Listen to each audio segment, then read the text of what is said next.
Africa, ইউরোপের পর এবার দক্ষিণ এশিয়ার দেশ পাকিস্তানও এমপক্স নামের সংক্রামক রোগটি ছড়িয়ে পড়েছে। এতে এখনও পর্যন্ত ৩ জন এমপক্স আক্রান্ত হয়েছে বলে নিশ্চিত করেছে দেশটির স্বাস্থ্য মন্ত্রণালয়।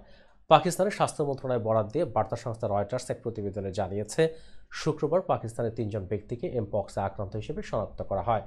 জানা গেছে তারা ইউনাইটেড আরব আমিরাতের একই বিমানের যাত্রী ছিলেন। তাদের মধ্যে এমপক্সের লক্ষণগুলো প্রকাশ পাওয়ার পরই হাসপাতালে যান। এ সময় জানা যায় তারা এমপক্সে আক্রান্ত। বর্তমানে তাদের কোয়ারেন্টাইনে রাখা হয়েছে। করোনা ভাইরাস মহামারীর পর আরেক উদ্বেগের নাম এখন এমপক্স। সম্প্রতি আফ্রিকার ১৩টি দেশে এমপক্স ভয়াবহভাবে ছড়িয়ে পড়েছে। আফ্রিকার বাইরে সুইডেনেও এই ভাইরাসে আক্রান্ত এক ব্যক্তি শনাক্ত হয়েছেন।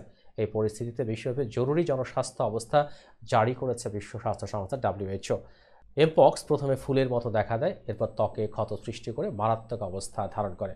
এ রোগে আক্রান্ত ব্যক্তির সংস্পর্শে এলে এমনকি শ্বাস প্রশ্বাস থেকে অন্য কেউ সংক্রমিত হতে পারেন।